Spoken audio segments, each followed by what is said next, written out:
Hey guys, welcome to Creating Hanley. I am the Hanley at Creating Hanley, and this is what I was doing late last night, actually all night.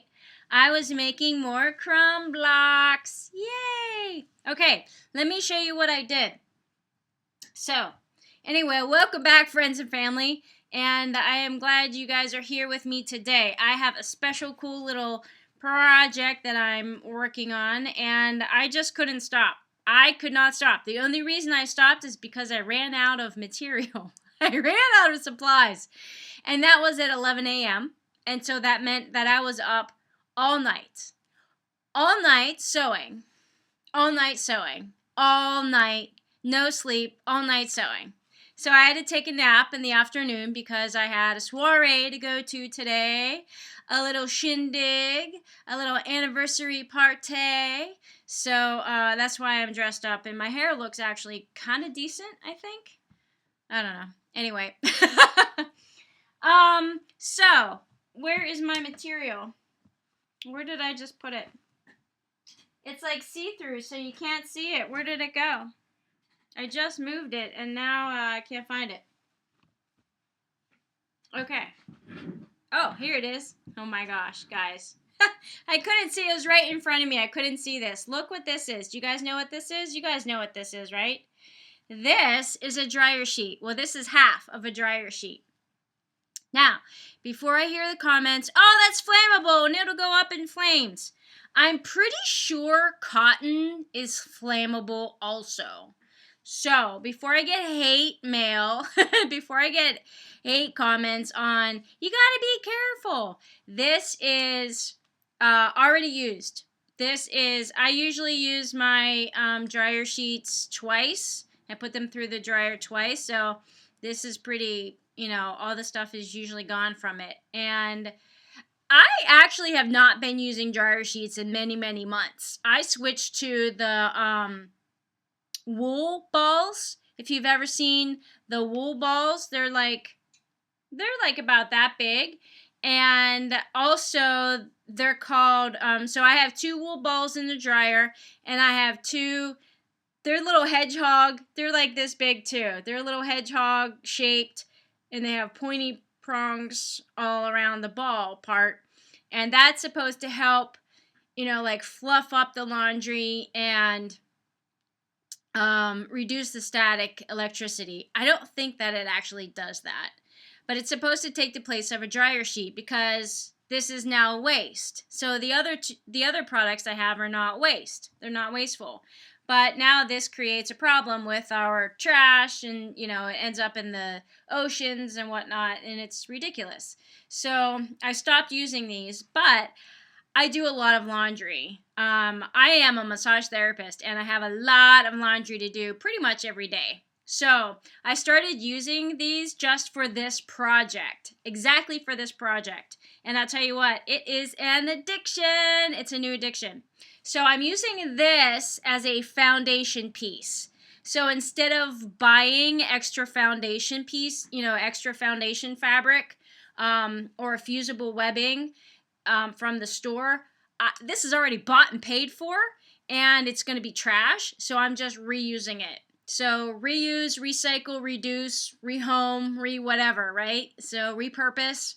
So that's what I'm doing. Now, again, someday I may do an experiment outside and light this on fire and see how quickly it burns. But then I'm also going to do an experiment on lighting cotton on fire because people say, oh, if this goes up in flames, this is, and you put this in a quilt and you're sleeping under it, right? Well, if you want to, you can make a purse out of it, or a bag, or a shopping bag, or a zipper bag, or a pouch, or something, a little, you can use it as a box, a fabric box. So don't get all crazy about that stuff, okay? Anyway, I'm going to show you guys what I did. So look. So what I did was I cut these in half. So these are in half. And they're about 4 inches by 6 inches. Now, give or take. Sometimes these shrink down. This one actually is it came out pretty nice. It's like flat and yeah, so, but I made them about 4 by 6, so you can see on the back, that's what it looks like on the back. That, and then on the front, I just put all kind of scraps together. So it's a crazy quilt, or it's what do they call it? Obviously it's a crumb quilt, but crazy quilt, and there's another term for it. So this is what I did. I kind of did colors. So I went through my scraps and I came up with colors, like colorways. So I did orange colorways. Let's see. I did, where's the orange? Here it is. So orange. You know what? I should just put these down. Let me put these on the table for you, okay? So here we go. So you can see I did like these kind of crazy colors here. And then I did pink. So I want to show you what I did though. So you can kind of see the pattern. Oh my gosh. I'm trying to keep this in a way that you can actually see it. So,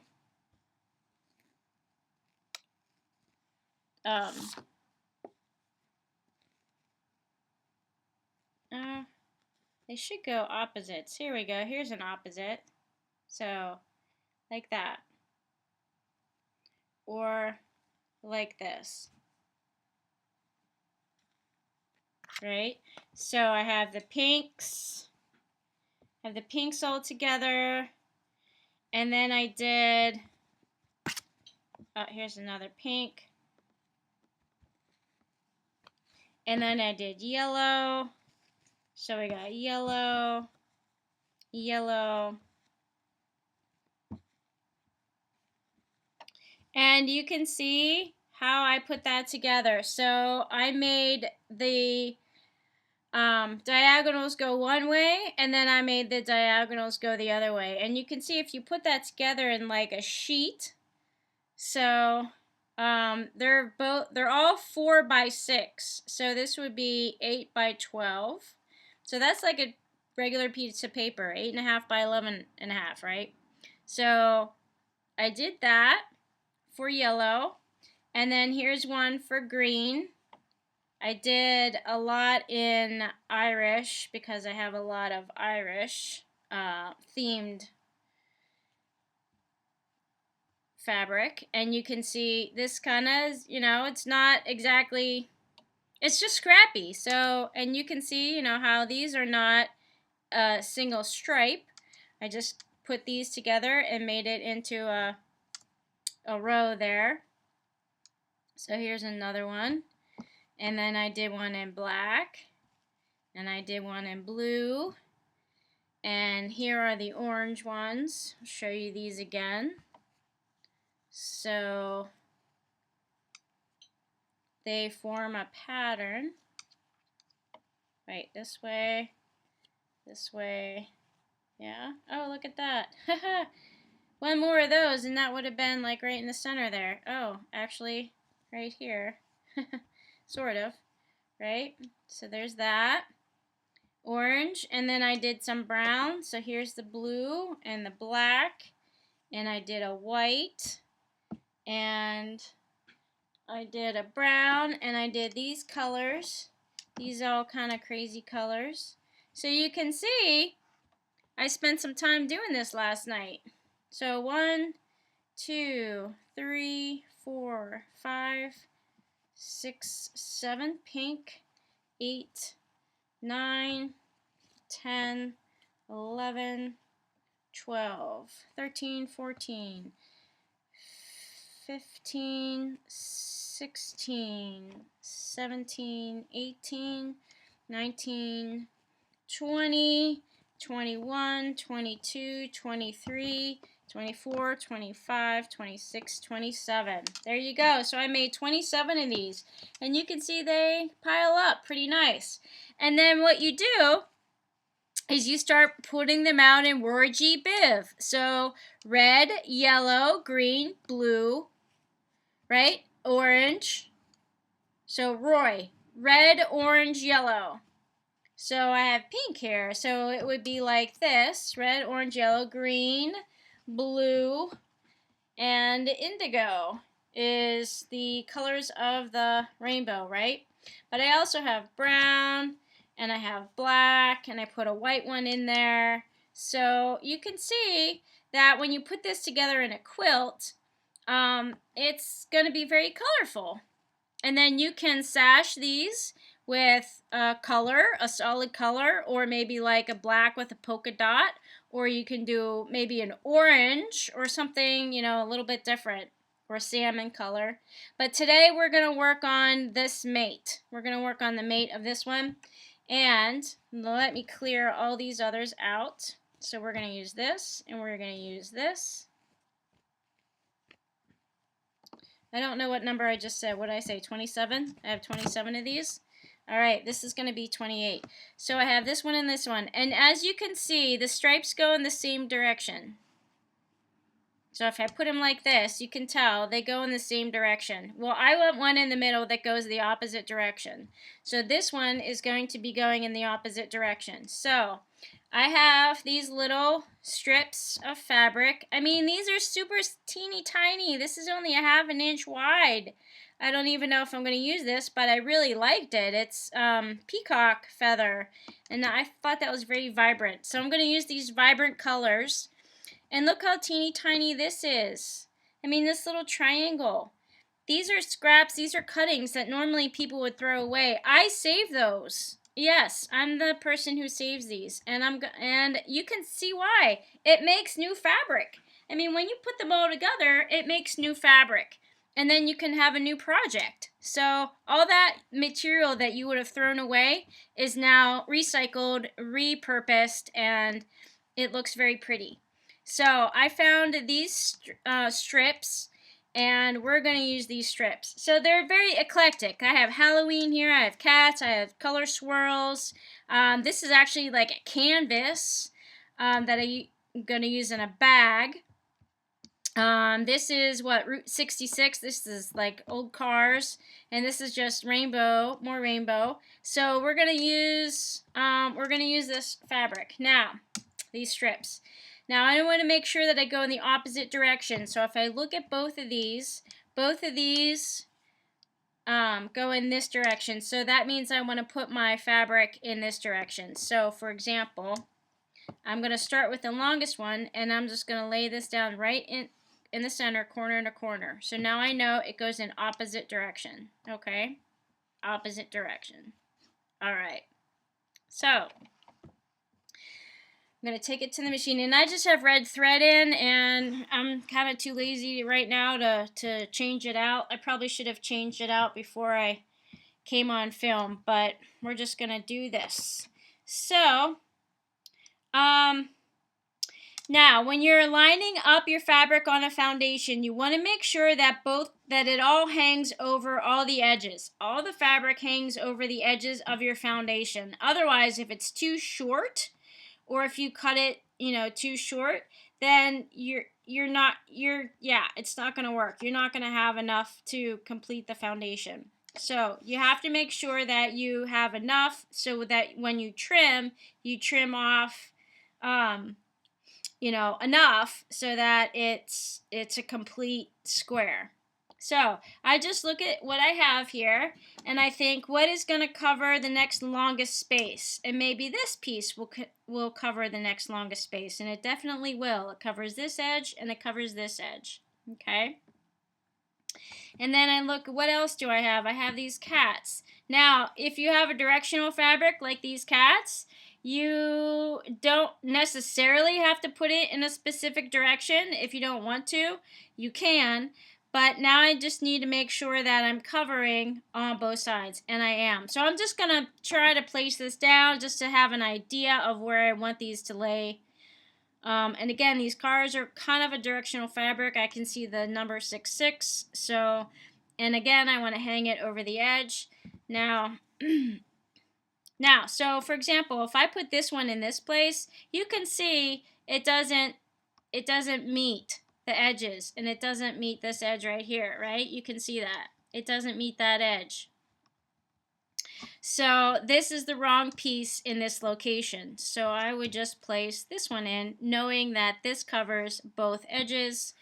And then maybe I put this one down here. And there's going to be a teeny tiny tip right here that maybe I can use one of these little triangles, these super teeny tiny triangles, and I can cover that edge right there. And then same at the top here. This is a lot of fabric, so maybe I use this square and I come in here, and I want to make sure that I cover, and this just barely covers. So once I get these sewn on, if this happens to, you know, not work anymore, then maybe I'll find something else. Maybe I'll find this piece is about the same size, so maybe I'll use that one instead. Or maybe I will just do this long strip and then add another triangle. Or maybe this little piece would cover it right there. Okay? So you just kind of have to play with it a little bit. All right, so the first thing that we do, so now I kind of know my layout. The first thing that we do is we lay the bottom strip down. And then I know that I want this one in this location.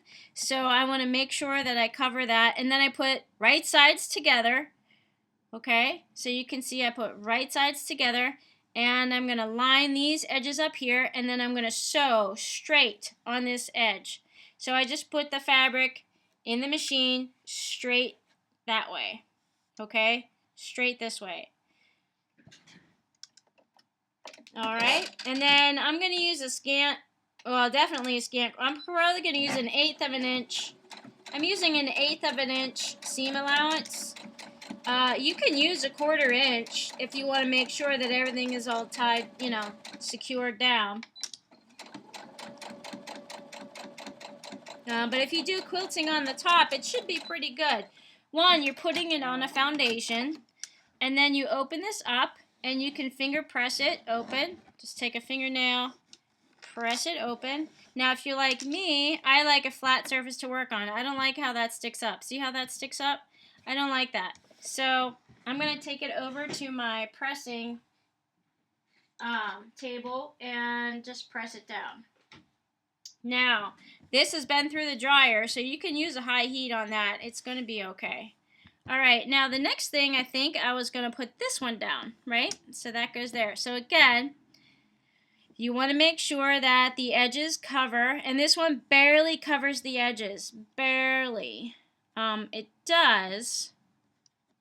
And then, so if I simulate that this is sewn down and I bring, you know, fold this up, then I can see that it does cover the edges. It barely covers. So maybe I actually don't want this piece here.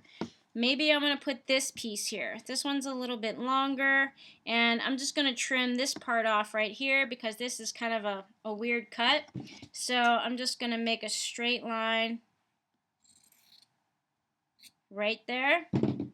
And then now I have another little piece that I can work with later. It's some other Crumb quilt adventure. So I'm going to put that one right there, knowing that that covers all the way across. So again, align right sides together, and I'm sewing directly onto the foundation.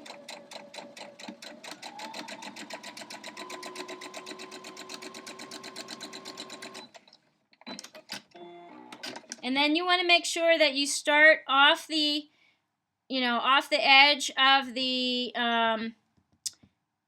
dryer sheet here. So I'm starting off the edge. You can see the dryer sheet is right here, and my stitch line started back here. And then same thing, and then you just follow it through, just like in a baseball. You follow it all the way through, off the edge. And then you open this up, press it open. And if that's good enough for you, then you can place the next one down. And I know this is going to cover, so right sides together. Now, if this piece is too wide, let me show you what we're going to do next. Say I don't want that wide of a piece there.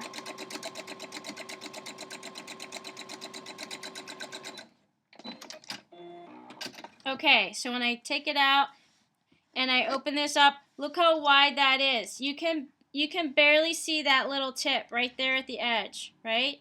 You can barely see that. So if I put, you know, a little triangle or something on there, that's barely going to be, that's going to be eaten up in the seam allowance by whatever project I'm working on. So I'm going to cut this, and I'm going to show you how to do it. So if I bring you over to my cutting surface, maybe you can see this. And you can see all the you can see all the scraps from last night. So now I fold this back.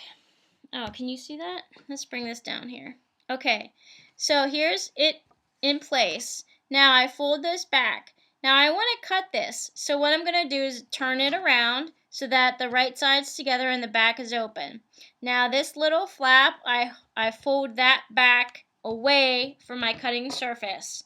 And I just take my straight edge, and you can line the sew line up with your ruler, and maybe I just want to cut off this much. So I am lining up the sew line with this line. It doesn't matter. I can't tell you a number because it's going to be different for you. And then I just slide my rotary blade across that, and then look, I've cut off another piece that can be used in another project. Yay! Okay, this is pretty narrow though. This is about a 1/2 inch. This is a little over a 1/2 inch, so I still could use it if I use 1/8 inch seam allowances. Just a little sliver of this would show, which is fine by me. And then you open this back up again, and now you can see I have created more space on this corner here. Can you see that? Yep, there you go. For another piece. So let's grab that triangle. Now I'm going to look at it, and I'm going to see if I place this in here, I'm going to see, whoops, this triangle doesn't fit. So let's try something else. What about this pink piece? Okay, this pink piece fits, definitely. It just covers just enough. So I'm going to, yep, it covers just over there a little bit and over there a little bit. Just enough that when I peel this back, oh, actually, now that I did this, it's still not going to cover. So I may have to find another piece. So fortunately, I've been using all this fabric from last night. Look at this. I just found this right here in my stash, in my pile of fluff right here. I just found this piece. This may work just perfectly. So let's try it. Let's try it. All right. I think we have a winner right there, huh? Okay. Let's put this down in place. Actually, let me try it this way. Let's see what this does. Oh, I like it better the other way. Here we go. Okay, and this is what you do with your foundation piecing like this for your Crumb quilt, your crazy quilt. Oh, potato chip quilt. That's the other thing I heard it called. Potato chip quilt. I don't know what that's all about, but yeah. There we go. Oh, you can't even see that. So that works right there. Okay? So you just take, whatever you have, just lay it on there, simulate that it's sewn, and if it covers, then perfect, use it. All right, let's go back to the sewing machine.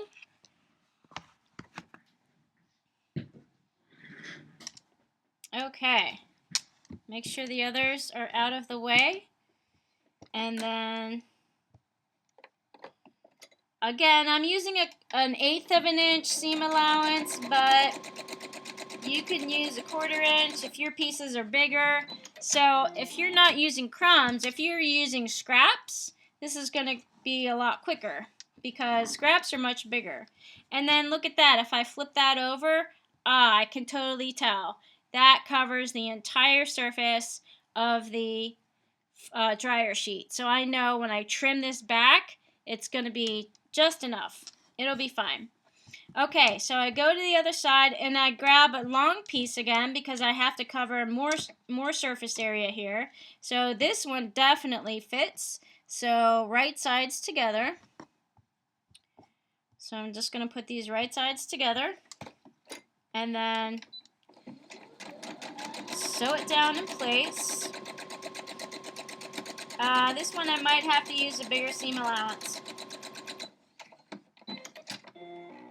Now if you look at it and you see some area that just didn't cut it, well, maybe not cut is the wrong word, but it's way too close to the edge there. So I'm going to re-sew this using a bigger seam allowance because my canvas shifted a little bit there anyway. That fabric shifted as I was sewing it. So now it has 2 sewn lines. That should hold. And when I pull it back, if you actually tug on the fabric a little bit when you pull it back and nothing comes up, you don't create any holes, then you're probably pretty good.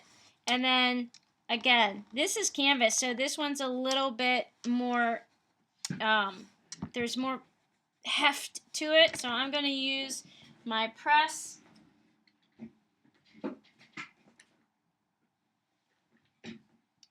And then I come back and I know my 66 will, my little cars will span this width just barely.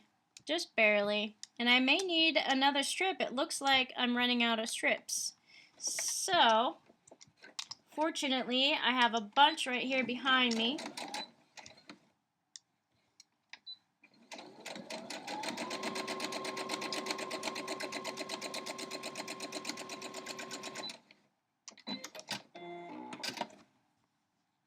Okay, now I open that back and I see that I have all this extra space here now, which, you know, when I was just placing these on, of course I wasn't really allowing for seam allowances, so you're always going to have more space than you think to cover. Alright, so there's that. So I could actually add this in somewhere, maybe right there. This one's too short for that space. So let me go over to my stash and let's see. I have this pink one right here and that fits perfectly and it fits into the theme. So let's use it. The theme is just bright colors, that's all. So here we go.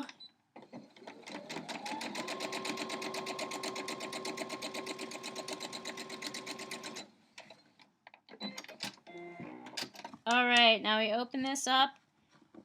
Finger press that back. Great. Now I have this surface to cover. So I'm going to press this again.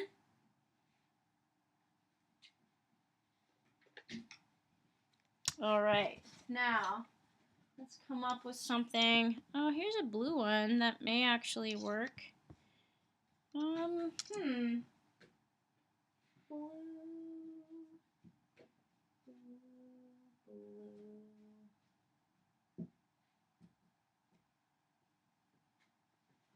Oh, what else do we have here? Or the red. The red's just a little too short. I could use the blue. Alright, let's use the blue.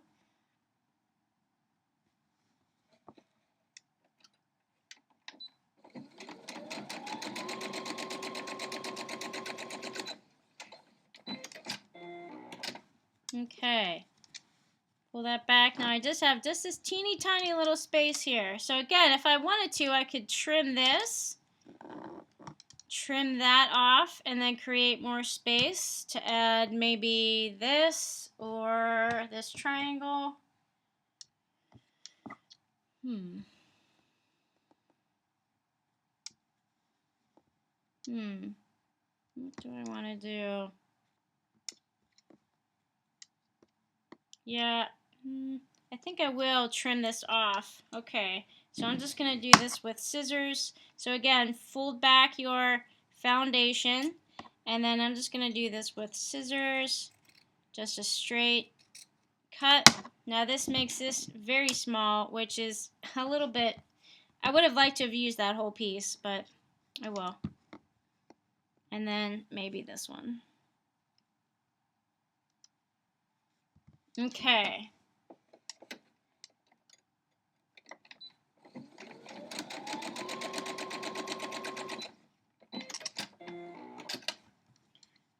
great. And that actually doesn't even cover it.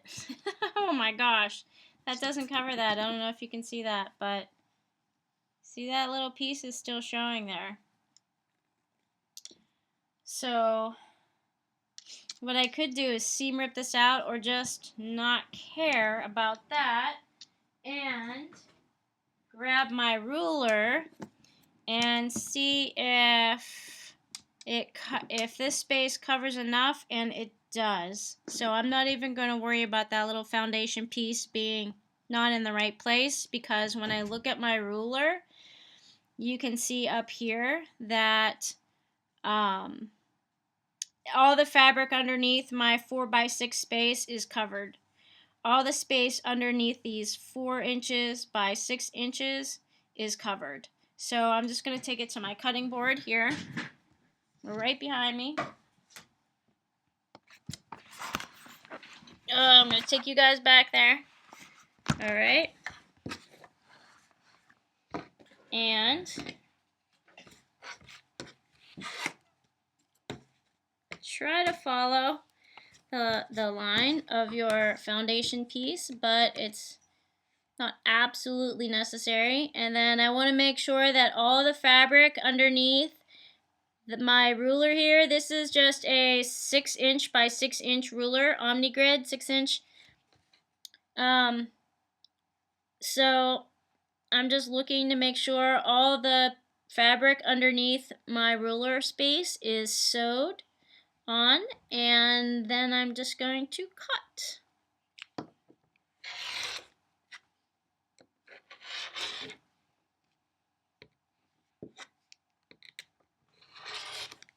Okay, now I turn this around and I find, oh my gosh.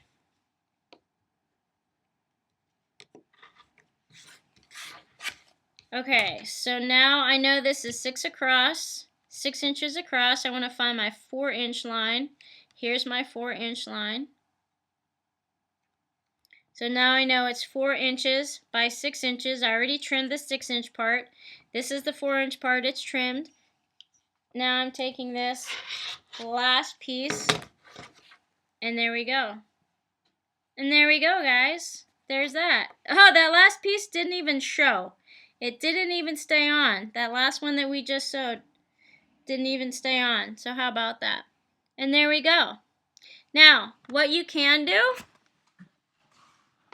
howdy, what you can do for this is put it back under your needle and just baste all around the edge here so that the edges don't get frayed or they don't get all cattywampus.